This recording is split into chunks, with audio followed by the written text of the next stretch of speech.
بسم اللہ الرحمن الرحیم۔ السلام علیکم پیارے ناظرین۔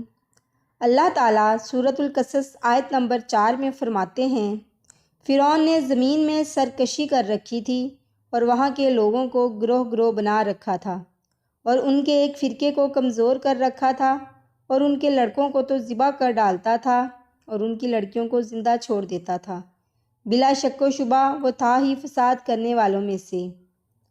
فرعون کے زمانے میں بنی اسرائیل سب سے حقیر اور کم درجہ قوم تھی۔ فرعون نے انہیں حد درجہ ذلیل اور بے عزت بنا رکھا تھا۔ سبھی کو معاشرے میں نچلے طبقے میں شمار کیا جاتا تھا، جبکہ مصر میں یہی لوگ شاہانہ زندگی گزارا کرتے تھے۔ حضرت یوسف علیہ السلام کے زمانے سے وہاں رہا کرتے تھے۔ حضرت یوسف علیہ السلام نے اپنے والد حضرت یعقوب علیہ السلام اور اپنے بھائیوں کے لیے زمین کا ایک حصہ اس وقت کے فرعون بادشاہ ریان بن ولید سے حاصل کیا تھا۔ حضرت یعقوب علیہ السلام کی یہی نسل بنی اسرائیل کہلائی جو مصر میں خوب پھلی پھولی۔ یہ لوگ حضرت یعقوب علیہ السلام کے دین کے پیروکار تھے، لہٰذا اس وقت اللہ کے نزدیک یہ سب سے بہترین جماعت تھی۔ انہوں نے فرعون کو سجدہ کرنے اور اسے اپنا رب ماننے سے انکار کر دیا تھا۔ اسی وجہ سے بادشاہ اور اس کے حواری ان پر ظلم و ستم کے پہاڑ ڈھاتے اور ان سے گھٹیا کام کرواتے تھے۔ فرعون نے اعلان کر رکھا تھا کہ بنی اسرائیل سب کے سب غلام ہیں۔ وہ ان سے زر خرید غلاموں کی طرح مزدوری لیا کرتا تھا۔ ان کی عورتوں سے لونڈیوں باندیوں جیسا برتاؤ کیا جاتا تھا۔ وہ جو چاہتا تھا ان سے کرتا تھا۔ مصر کے باشندے بنی اسرائیل اس ذلت سے نجات پانے کا انتظار کر رہے تھے۔ اس کی وجہ یہ تھی کہ انہیں ایک بشارت ملی ہوئی تھی کہ فرعون کے گھر سے ایک بچہ نکلے گا جو انہیں اس ظلم و ستم سے نجات دلائے گا۔ اور یہ بھی بیان کیا جاتا ہے کہ یہ بشارت انہیں اس طرح ملی تھی کہ خود فرعون نے خواب دیکھا تھا کہ بیت المقدس کی طرف سے ایک آگ آئی اور اس آگ نے تمام قبطیوں کے گھروں کو جلا ڈالا، جبکہ بنی اسرائیل محفوظ رہے۔ دہشت کے عالم میں بیدار ہونے کے بعد فرعون نے تمام کاہنوں اور نجومیوں کو جمع کر کے اپنا خواب بیان کیا۔ نجومیوں نے اسے بتایا کہ بنی اسرائیل میں ایک بچہ پیدا ہوگا جو فرعون کی بادشاہت کو ختم کرے گا۔ وہ بچہ کون تھا اور اس نے فرعون کی بادشاہت کا خاتمہ کر کے مصر کی تاریخ کو کیسے بدلا؟ اس ویڈیو میں ہم فرعون کے اس خواب اور اس پراسرار بچے کے متعلق جانیں گے۔ میری آپ سے درخواست ہے کہ ویڈیو کو مکمل دیکھیے گا۔ خواب کے بعد اور کہانوں سے اس کی تعبیر سننے کے بعد فرعون بہت فکر مند ہو گیا اور اس نے حکم جاری کر دیا کہ بنی اسرائیل میں پیدا ہونے والے تمام لڑکے قتل کر دیے جائیں۔ اس حکم کے مطابق فرعون کے حواری اور اس کے سپاہیوں نے ہر ممکن قدم اٹھایا تاکہ کوئی بھی نومولود لڑکا زندہ نہ بچ پائے، لیکن اللہ کے فیصلے اٹل ہوتے ہیں۔ دیکھتے ہی دیکھتے بنی اسرائیل کے ہزاروں نومولود بچے قتل کر دیے گئے۔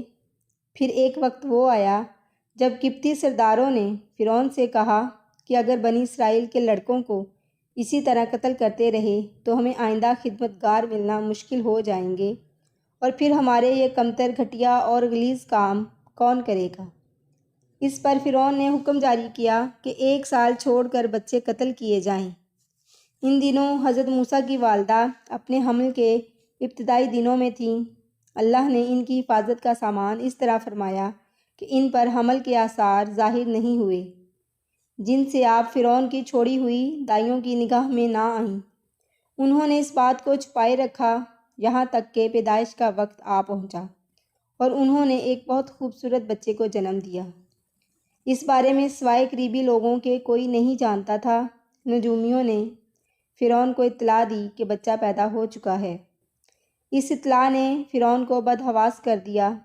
اس کے سپاہیوں نے گھر گھر تلاشی شروع کر دی۔ حضرت موسیٰ علیہ السلام کے بھائی حضرت ہارون صالح امان کے سال میں پیدا ہوئے تھے، جبکہ حضرت موسیٰ علیہ السلام قتل والے سال میں پیدا ہوئے تھے۔ حضرت موسیٰ علیہ السلام کے والدین سخت پریشان تھے۔ 3 مہینے تک انہوں نے حضرت موسیٰ کو چھپا کر رکھا، لیکن زیادہ عرصہ تک بچے کو شاہی جاسوسوں کی نظر سے چھپا کر رکھنا ممکن نہ تھا۔ پھر بھی وہ اپنی پوری کوشش کرتی رہیں، یہاں تک کہ ان کے پاس اللہ کا حکم آ گیا۔ یہ حکم اللہ نے ان کے دل میں القاء کیا تھا۔ حضرت موسیٰ کی والدہ کے دل میں خیال آیا کہ تابوت کی طرح ایک صندوق بنایا جائے اور اس بچے کو اس صندوق میں رکھ کر دریائے نیل کے بہاؤ پر چھوڑ دیا جائے۔ حضرت موسیٰ کی ماں نے اللہ کے حکم کے مطابق بچے کو صندوق میں رکھا اور دریا میں چھوڑ دیا۔ ساتھ ہی موسیٰ علیہ السلام کی بہن سے کہا کہ تم اس کے پیچھے پیچھے چلتی جاؤ۔ لہٰذا وہ دریائے نیل کی موجوں میں چلے اور ان کی بہن کنارے کنارے اپنے بھائی کی نگرانی کرتی جا رہی تھی کہ دریا میں ڈالنے کے بعد وہ کہاں جاتے ہیں کہ تابوت تیرتا ہوا محل کے تالاب میں پہنچ گیا۔ وہاں فرعون کی بیوی ملکہ اور خادمائیں لطف اندوز ہو رہی تھیں کہ صندوق پر ملکہ کی نظر پڑی۔ اس نے اپنی خادماؤں کو حکم دیا کہ صندوق کو تالاب سے نکال کر لاؤ۔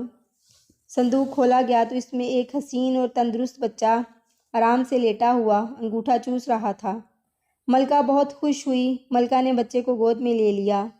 ملکہ کے ہاں اولاد نہیں تھی۔ ملکہ نے سوچا کہ اس بچے کو بیٹا بنا کر پالنا چاہیے۔ وہ اس بچے کو فرعون کے پاس لے گئی۔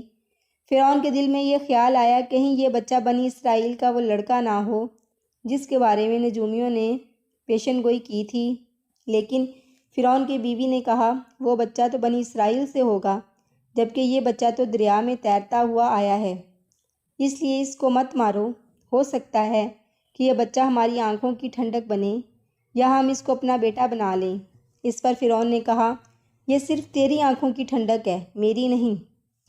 حضرت ابن عباس فرماتے ہیں کہ اگر فرعون یہ بات کہہ دیتا کہ یہ میری بھی آنکھوں کی ٹھنڈک ہے تو اللہ تعالیٰ اسے ہدایت دے دیتا، لیکن اس نے یہ کہا کہ یہ صرف تیری آنکھوں کی ٹھنڈک ہے، میری نہیں۔ ملکہ نے اس بچے کا نام موسیٰ رکھا جس کے معنی ہیں وہ شخص جو پانی سے نکالا گیا ہو۔ بچے کو جب محل میں لے جایا گیا تو اس نے دودھ کے لیے رونا شروع کر دیا۔ بچے کے پاس دودھ پلانے والیاں لائیں گئیں لیکن بچے نے کسی عورت کا بھی دودھ نہ پیا۔ جو عورت بھی آپ کو دودھ پلانے کی کوشش کرتی ناکام ہو جاتی۔ ادھر موسیٰ علیہ السلام کی بہن دور کھڑی یہ سب دیکھ رہی تھی۔ موسیٰ علیہ السلام کی بہن نے فرعون کی بیوی سے کہا کہ میں ایک دایا کو جانتی ہوں جس کا دودھ ہر بچہ پی لیتا ہے۔ ملکہ نے اس سے کہا جاؤ اور اس کو بلا کر لاؤ۔ وہ جا کر اپنی ماں کو بلا لائی۔ حضرت موسیٰ علیہ السلام کی ماں نے انہیں دودھ پلایا تو انہوں نے فوراً دودھ پینا شروع کر دیا۔ چونکہ بچہ کسی اور کا دودھ نہیں پیتا تھا اس لیے وہ خود بچے کو لے کر آتے تھے۔ اس طرح حضرت موسیٰ علیہ السلام کی والدہ کا بے حد احترام ہونے لگا۔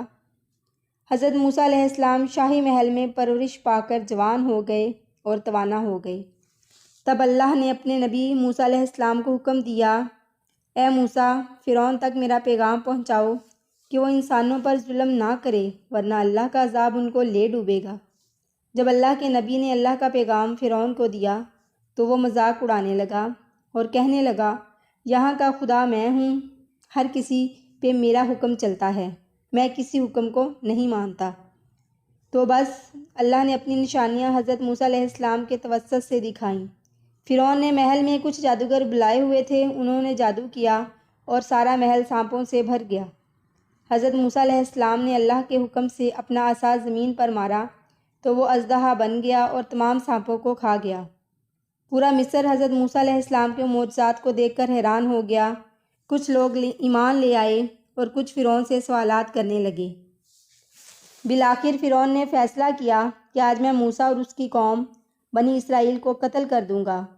اللہ نے اپنے نبی موسیٰ علیہ السلام تک پیغام پہنچایا کہ اے موسیٰ رات میں اپنی قوم کو لے کر اس شہر سے نکل جاؤ۔ تو یوں حضرت موسیٰ علیہ السلام رات کو اپنی قوم کو لے کر وہاں سے جانے لگے۔ اس بات کا علم فرعون کو ہوا تو وہ بہت غضبناک ہوا اور کہنے لگا کچھ بھی ہو جائے موسیٰ اور اس کے ساتھیوں کو میں قتل کر کے ہی چھوڑوں گا۔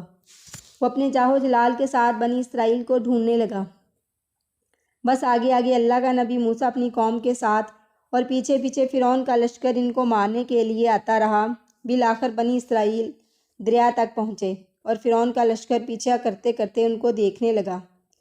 تو بنی اسرائیل نے فرعون کے لشکر کو دیکھا تو حضرت موسیٰ سے کہنے لگے اے موسیٰ تم نے ہمیں کہاں پھنسا دیا ہے؟ اب پیچھے فرعون کا لشکر ہمیں مارنا چاہتا ہے اور آگے یہ دریا ہے۔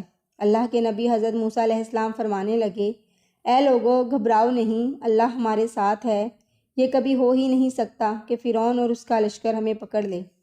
سب کہنے لگے اے موسیٰ اب ہم آگے کیسے جائیں گے؟ بس اتنی دیر میں آواز غائب آئی اے موسیٰ اس دریا میں اپنا عصا مارو۔ بس جیسے ہی موسیٰ علیہ السلام نے اپنا عصا دریا میں مارا تو آدھا پانی اس طرف آدھا پانی اس طرف ہو گیا۔ اللہ نے بیچ میں راستے کو واضح کر دیا۔ تو بنی اسرائیل کے کچھ قبائل کے لوگ کہنے لگے، اے موسیٰ، ہم آپس میں بنتے نہیں، اپنے خدا کو کہو کہ ہمارے لیے الگ الگ راستے بنائے۔ اللہ کے نبی موسیٰ علیہ السلام نے دریا میں 12 جگہ پر عصا مارا اور 12 الگ الگ راستے بنے، اور وہ 12 قبائل الگ الگ ہو کر دریا میں سے جانے لگے۔ جیسے یہ منظر فرعون اور اس کے لشکر نے دیکھا تو وہ بھی ان راستوں پر حضرت موسیٰ اور اس کی قوم کے پیچھے آ گئے۔ جیسے ہی حضرت موسیٰ علیہ السلام بنی اسرائیل کے ساتھ دریا کے اس طرف پہنچے اور دریا کے بیچوں بیچ فرعون اور اس کا لشکر موجود تھا، تو اللہ نے پانی کو پھر سے حکم دیا کہ اب ویسے ہی ہو جا جیسے پہلے تھا۔ تو بس وہ پانی پھر سے مل گیا اور فرعون اور اس کا لشکر ڈوب کے مر گیا۔ آج بھی اللہ نے فرعون کی لاش کو نشان عبرت بنایا ہوا ہے۔ بے شک جس انسان نے تکبر کیا، لوگوں پر ظلم کیا، وہ اللہ کی رحمت سے محروم ہو کر دوزخ تک پہنچ گیا۔ میں امید کرتی ہوں کہ میری آج کی ویڈیو آپ کو اچھی لگی ہوگی۔ اگر میری آج کی ویڈیو آپ کو اچھی لگی ہے تو میرے چینل کو لائک، سبسکرائب کر دیں اور ساتھ ہی بیل آئیکن کو بھی پریس کر دیں۔ شکریہ۔